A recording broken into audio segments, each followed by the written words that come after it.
Hey everybody, it's Ron, and I want to tell you a story about business and how that story changed everything. Picture this scene.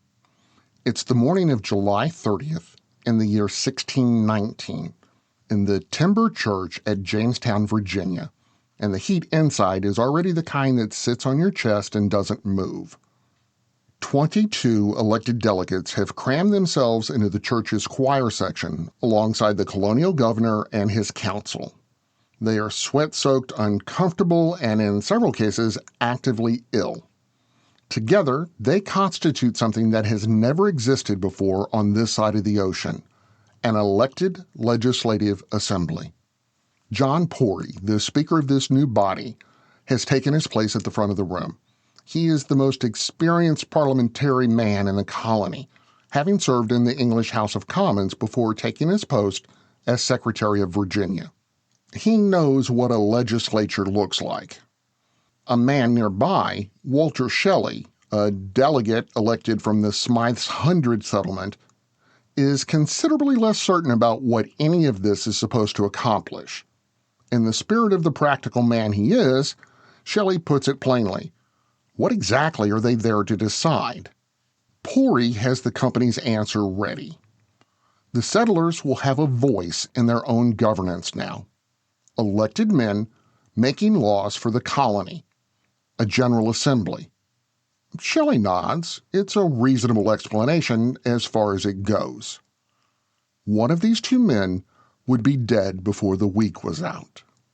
So how does a private company running a failing colonial venture end up creating the template for every democratic legislature in American history?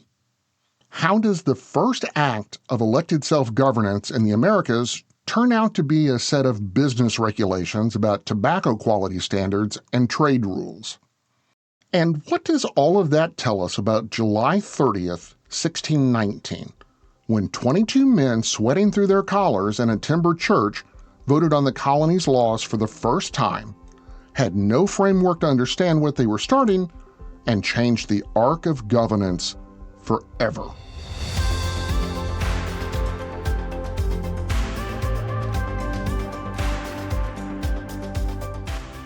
From Business Basics, I'm Ron Trucks, and this is Business History, the daily podcast where we explain the stories that changed business forever. Every date on the calendar has a story where business reshaped the world. Today, July 30th, that story takes us to 1619. Democracy at a price. The company's problem in 1618 was not philosophical. It was operational. The Virginia Company of London, a private joint stock enterprise chartered by King James I to colonize the eastern coast of North America, had been struggling since its settlement at Jamestown, Virginia in 1607. Settlers arrived underprepared, died of disease and malnutrition, and those who survived had no compelling reason to stay beyond the terms of their indenture. The colony had cycled through military governance that drove people away and financial models that didn't work. Between 1614 and 1618, potential colonists were choosing the Caribbean over Virginia in significant numbers. Sir Edward Sands, one of the company's most influential officers, worried openly that the great action of the Virginia colony might simply fall to nothing. The solution Sands and his colleague, Sir Thomas Smythe, devised was not idealistic. It was strategic. The great charter they sent to new Governor Sir George Yardley in November 1618 did two things simultaneously. It created what was called the headright system, which awarded 50 acres of land to anyone who paid their own passage to Virginia. And it also authorized the creation of a General Assembly with elected representatives from each settlement to make laws for the entire colony. Sands saw the Assembly specifically as a way to build personal and political investment in the enterprise. Self-governance was a benefit package. Democracy was a retention strategy. What the Assembly actually did in its first session confirms the mechanism plainly. The delegates, passed laws on tobacco quality standards, trade with indigenous peoples, servant contracts, and moral conduct. The first acts of elected self-governance in the Americas were not a declaration of rights or a statement of human dignity. They were business regulations for a struggling colonial enterprise, debated and passed by men who had been given vote specifically so they would stay.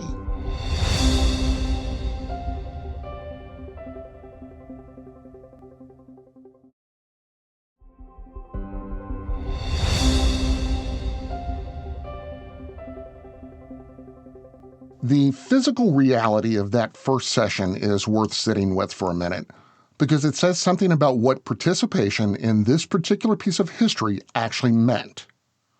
The timber church at Jamestown was not built for July.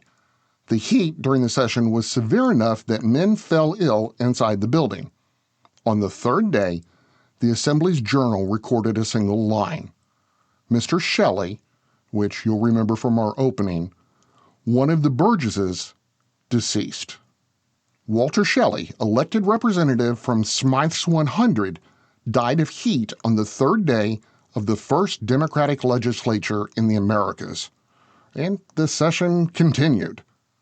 That same first session produced the first contested credentials dispute in American legislative history.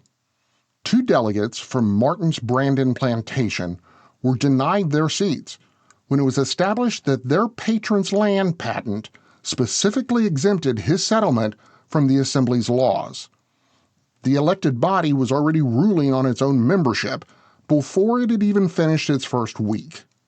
Something else happened in Virginia in 1619 that belongs in this episode, because this episode is incomplete without it.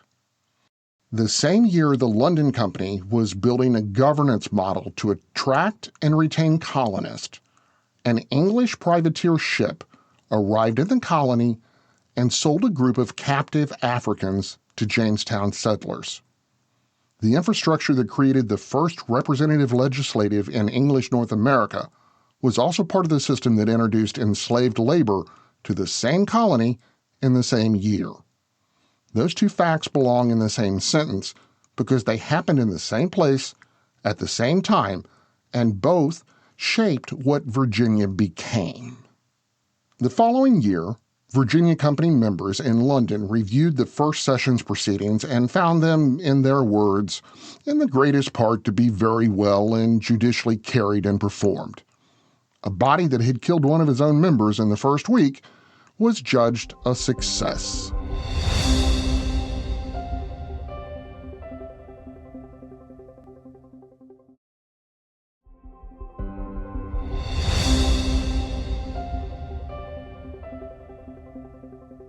One of the many ironies is that the London Company, which had instructed its people to create the governing body, lost its charter in 1624 when King James I dissolved it and made Virginia a royal colony. The General Assembly kept meeting anyway. The Crown needed it to function, and what had been created as a business incentive had become the operating system of the colony.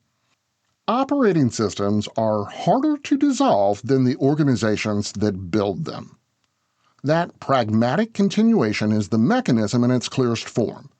The company offered self-governance to solve a retention problem, and what they built outlasted the company, outlasted the crisis, and outlasted the form of government that eventually replaced them.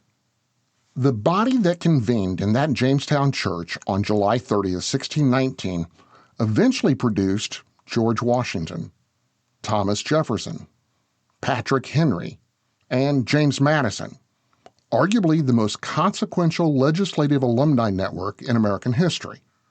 Washington used it to understand representative governance before it became its symbol. Jefferson drafted the laws of Virginia there before he drafted the Declaration of Independence. Patrick Henry used its floor to argue against British taxation in terms the entire continent eventually repeated. Madison studied how it worked before he traveled to Philadelphia to help to design something larger, the United States Constitution. None of that was visible to the men in the church the days following July 30th, 1619. They were hot. Some of them were sick. One of them was dead. And they had just passed a set of tobacco regulations. The London Company had offered them a vote to solve a staffing problem. What they built instead, without knowing it, was the institutional template that a century and a half later would vote the British Crown out of existence entirely in North America. A business tool designed to keep colonists in Virginia produced the founding generation of a country that declared it had never needed a crown at all.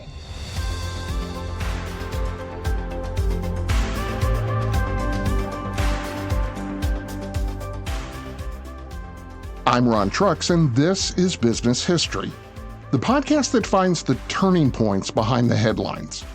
To hear more stories like this, follow us on Apple Podcasts, Spotify, YouTube, or wherever you listen. And if you're enjoying the stories, don't forget to subscribe and leave a quick review. It helps more people find the story behind the business.